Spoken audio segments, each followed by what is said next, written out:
Crypto currency के ऊपर जो काम है वो तो काफ़ी पहले चालू हो गया था, 80s के दौर में चालू हो गया था। उस टाइम ई कैश करके एक सिस्टम बना था, डिजी कैश करके सिस्टम बना था, जो पुराने क्रिप्टोग्राफर थे उन्होंने लॉन्च किया था। सारी चीज़ें पहले बनना चालू हो गई थी। डिजिटल करेंसी ऑलरेडी एक काफ़ी बड़ा यूज़ केस बन गया था उस टाइम। बट एक दिक्कत सबको आ रही थी। दिक्कत ये थी कि ईमेल में तो आप एक ईमेल की कॉपी कई लोगों को मेल कर सकते हो, बट वो चीज़ आप मनी में नहीं कर सकते। जैसे आप कोई भी क्रिप्टो करेंसी है, आपने एक बार स्पेंड कर दी तो आपके अकाउंट से वो जानी चाहिए, और आपने एक बार स्पेंड कर दी उसको आप 10 लोगों को सेम क्रिप्टो करेंसी जो है वो स्पेंड कर रहे हो, तो कितनी बड़ी दिक्कत हो जाएगी। तो इस प्रॉब्लम को बोला गया डबल स्पेंडिंग प्रॉब्लम। उसमें ये प्रॉब्लम सॉल्व करनी थी कि एक बार जब क्रिप्टो करेंसी अकाउंट से चली जाती है तो उसका जो डेटा है वो वहाँ से निकल जाना चाहिए, और बार बार वो बंदा उस क्रिप्टो करेंसी के बैलेंस को यूज़ ना कर पाए, सेम उसको मल्टीपल कॉपी क्रिएट ना कर पाए, मल्टीपल लोगों को सेंड नहीं कर पाए।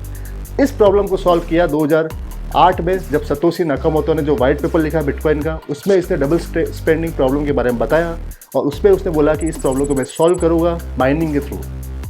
तो फिर माइनिंग आया, फिर ब्लॉकचेन स्ट्रक्चर की बात उसने की कि ब्लॉकचेन के थ्रू ये सब हो सकता है, ट्रस्ट बिल्ड हो सकता है सिस्टम में, ताकि ये जो ट्रांजेक्शन हो रहा है इजीली वेरीफाई हो जाए, नेटवर्क पे उसका रिकॉर्ड हो जाए और पेमेंट नेटवर्क प्रॉपर स्टेब्लिश हो जाए। तो बिटकॉइन जो था वो सबसे पहले क्रिप्टो करेंसी थी जो सतोशी नाकामोटो ने बनाई थी, और बिटकॉइन के राइज के बाद और भी क्रिप्टो करेंसी बनना चालू हुई अलग अलग इंडस्ट्री के लिए। क्रिप्टो करेंसी का जो बेसिक प्रिंसिपल है वो ये है कि क्रिप्टो करेंसी में जो आपका ट्रांजेक्शन जो होता है वो नेटवर्क के पार्टिसिपेंट्स होते हैं उसको वेरीफाई करते हैं, और उसमें किसी भी गवर्नमेंट एंटिटी का उसमें कोई कंट्रोल नहीं होता, कोई सेंट्रल एंटिटी नहीं होती।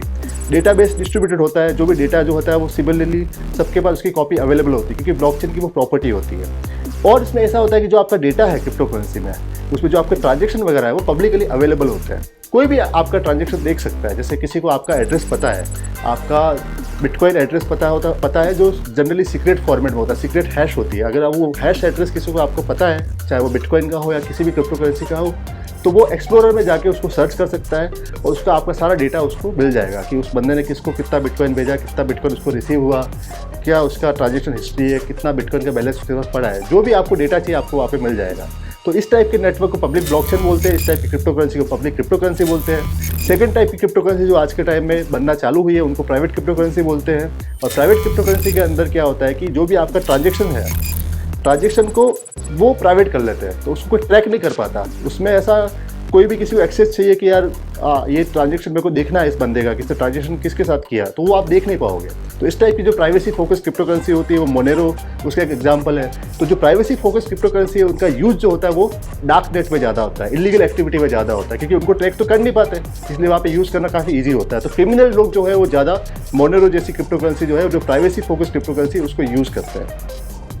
अब अपन बात करते हैं एक और टाइप की क्रिप्टो करेंसी जो होती है, जो एक्सचेंज बेस्ड क्रिप्टो करेंसी होती है। जो जनरली क्रिप्टो करेंसी के एक्सचेंज होते हैं वो भी अपनी क्रिप्टो करेंसी लॉन्च करते हैं। जैसे बाइनेंस है, वो एक बहुत बड़ा वर्ल्ड का सबसे बड़ा लार्जेस्ट क्रिप्टो करेंसी एक्सचेंज है, उसकी खुद की क्रिप्टो करेंसी है बाइनेंस करके, जो आप ट्रेड कर सकते हो। तो जो एक्सचेंज बेस्ड क्रिप्टो करेंसी होती है वो उनके जो एक्सचेंज के अंदर या जो उनकी एक्सचेंज की सर्विस के अंदर वो क्रिप्टो करेंसी आप उनमें पेमेंट करने के लिए, पेमेंट रिसीव करने के लिए वो क्रिप्टो करेंसी यूज़ कर सकते हो। जैसे BNB का यूज़ केस जो है, अगर आपको बाइनेंस के अंदर कोई भी स्टार्टअप है, उस स्टार्टअप ऑफरिंग में पार्टिसिपेट करना है, किसी आईडी ऑफरिंग में पार्टिसिपेट करना है, कोई भी आपको स्टेक वगैरह करना है, तो वो सब उसके लिए BNB को आपको यूज़ करना पड़ेगा। तो उसका यूज़ केस उन्होंने बनाया है।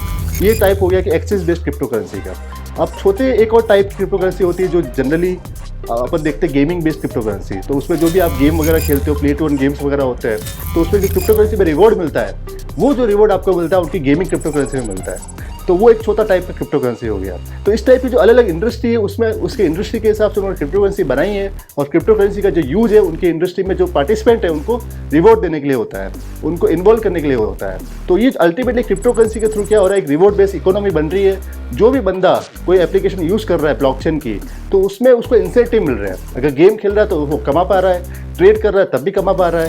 तो क्रिप्टो करेंसी की वजह से क्या होगा, लोगों को जो पावर बड़ी बड़ी कंपनी ने छीन ली थी, this power is going back to the people, और जो people will control the economy of the future. So that is why cryptocurrency will change the game.